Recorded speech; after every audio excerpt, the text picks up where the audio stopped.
Assalamualaikum warahmatullahi wabarakatuh. Selamat pagi, salam sejahtera. Mari kita melakukan pembelajaran baru yaitu peta konsep KD.1 dan 3.2. Pertama kita bahas tentang pengertian asasi manusia atau HAM. Satu, menurut John Locke, Kunjoro dan Undang-Undang Nomor 39 Tahun 1999. Pertama adalah upaya pemajuan, penghormatan dan penegakan hak asasi manusia. Macam-macam HAM. Pertama adalah pribadi, ekonomi, politik, perlakuan yang sama, sosial budaya, dan tata cara peradilan. Penjabaran kedua adalah upaya-upaya yang telah dilakukan. Pertama adalah perekam HAM di Indonesia. Kita lihat pada dasarnya HAM itu adalah sebuah alat bagi manusia. Bagaimana manusia untuk menghormati hak-hak orang lain. Ya. Kita punya pegangan hidup yaitu adalah agama. Moral kita, ya, sikap kita terhadap Pancasila. Untuk itu, yang kedua adalah peran serta ada hambatan penegakan HAM. Hambatan apa saja? Yaitu kurangnya pengertian hukum di Indonesia dan minimnya tentang pelajaran PMP, pendidikan moral Pancasila. Itu pertama adalah tantangan dan hambatan. Pertama adalah tantangan penegakan HAM. Apa saja dilakukan dalam tantangan penegakan HAM? Contohnya adalah setiap masyarakat, terutama generasi muda, itu rawan sekali terhadap sikap atau itu masuknya budaya-budaya asing yang ada di Indonesia yang tidak sesuai dengan kultur bangsa Indonesia, yaitu menghormati, menghargai, dan bersikap sopan terhadap yang lebih tua. Rencana aksi NASHAM. Satu, pengertian dan macam-macam HAM. Pengertian HAM. Hak asasi manusia merupakan hak dasar. Dimiliki oleh setiap manusia sebagai anugerah Tuhan yang melekat pada setiap diri manusia sejak lahir atau hak hidup, hak merdeka, dan hak memiliki. Hak asasi manusia dalam kenaan hukum tidak dapat dipisahkan dari eksistensi pribadi manusia itu sendiri, bahkan tidak dapat dicabut oleh suatu kekuasaan atau oleh sebab-sebab lain. Karenanya manusia dapat kehilangan martabatnya. 1. John Locke, hak asasi manusia adalah hak yang dibawa sejak lahir, yang secara kodrati melekat pada setiap manusia, tidak dapat diganggu-gugat atau bersifat mutlak. Dengan demikian, maka hak-hak harus dikorbankan untuk kepentingan masyarakat, sehingga lahir kewajiban. Maka setiap manusia dituntut untuk selalu mengutamakan kewajiban daripada hak pribadi. Semakin berkembang meliputi berbagai bidang kebutuhan, antara lain hak di bidang politik, ekonomi, dan sosial budaya. 2. Menurut Kuncoro Bupranoto, 1976, hak asasi manusia adalah hak yang bersifat asasi, artinya adalah hak yang dimiliki manusia menurut tidak dapat dipisahkan dari hakikat sehingga sifatnya suci. 3. Undang-Undang Nomor 39 Tahun 1999 tentang asasi manusia. Hak asasi manusia adalah seperangkat hak yang melekat pada hakikat dan keberadaan manusia sebagai makhluk Tuhan Yang Maha Esa dan merupakan anugerahnya yang wajib dihormati, dijunjung tinggi, dan dilindungi oleh negara, hukum, pemerintah, dan setiap orang demi kehormatan serta perlindungan harkat dan martabat manusia. Macam-macam HAM. Pertama adalah pandangan dari berbagai tokoh yang mengidentifikasi macam-macam hak asasi manusia. Pertama adalah John Locke, Aristoteles, Montesquieu, dan Cicero. Itu berbicara hak kemerdekaan beragama. Jadi setiap manusia itu punya hak untuk memiliki atau mengakui kepercayaan masing-masing orang untuk beribadat. Jadi kita tidak boleh saling mengganggu.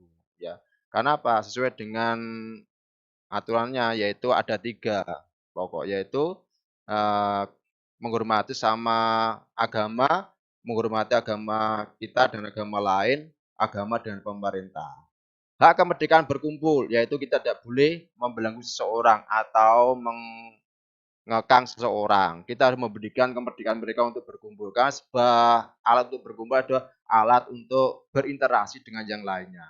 Hak kemerdekaan atas diri sendiri, yaitu hak di mana manusia itu berhak untuk beraktivitas, untuk mendukung ekonomi mereka, bagaimana mereka hidup, kita harus memberikan mereka. Yang penting apa? Kita hidup berdampingan sesuai dengan hukum yang ada di negara masing-masing. Terutama Indonesia kita harus mengakui karena hukum kita adalah hukum konstitusi, yaitu sesuai dengan Pancasila dan Undang-Undang Dasar 1945.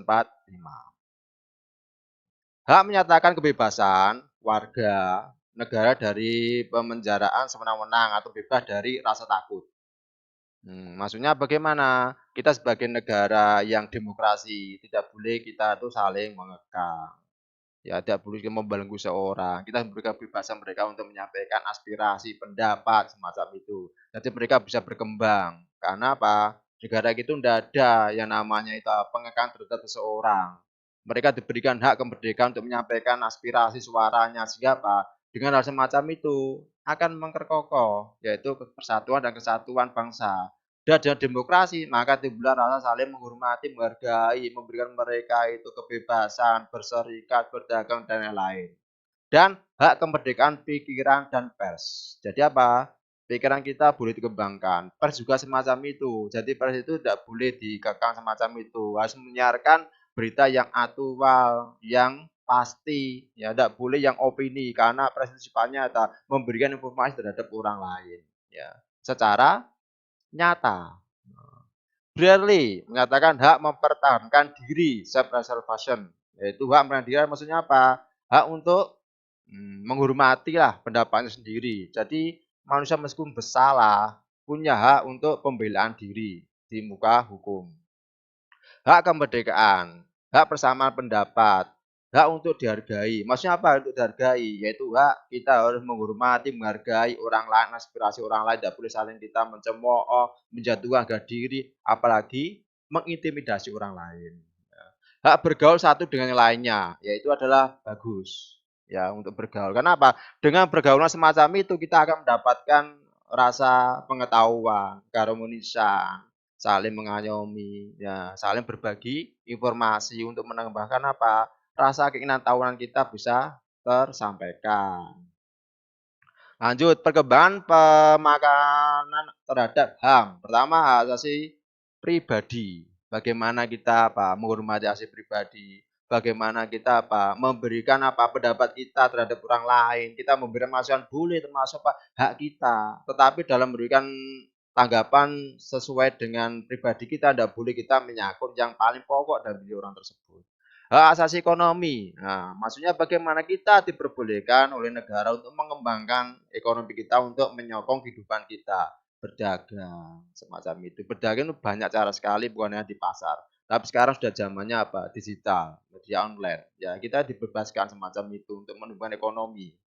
Tiga, asasi politik. Kita boleh berpolitik praktis. Tidak boleh berpolitik itu apa? Menjatuhkan lawan kita, menjatuhkan apa yang kita dengki, kita jatuhkan. Nah, kita memfitnah tidak boleh semacam itu. Karena apa? Politik praktis itu adalah politik di mana itu persaingan secara sehat.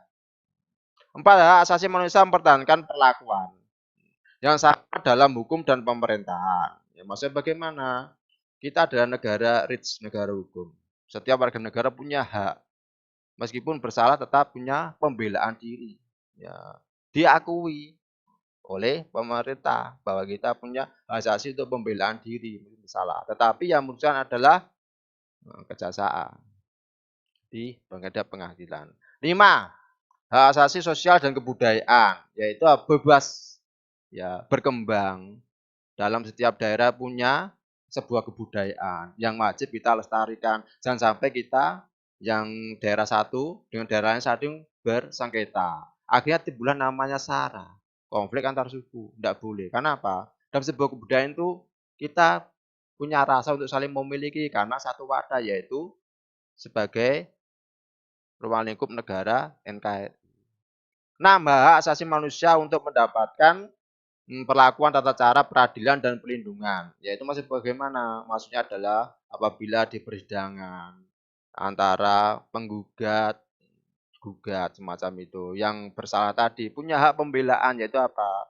Oleh pengacara semacam itu.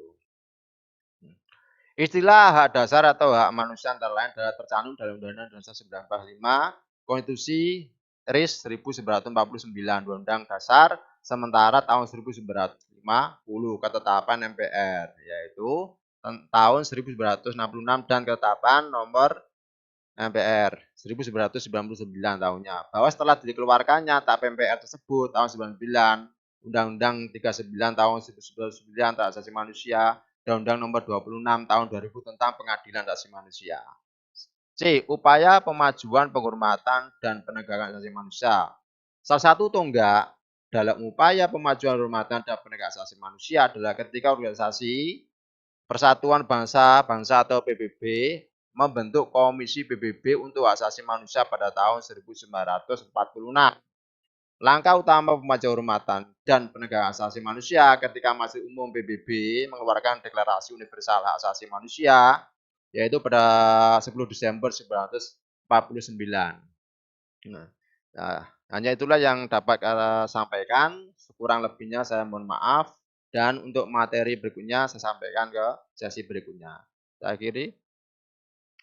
Assalamualaikum warahmatullahi wabarakatuh.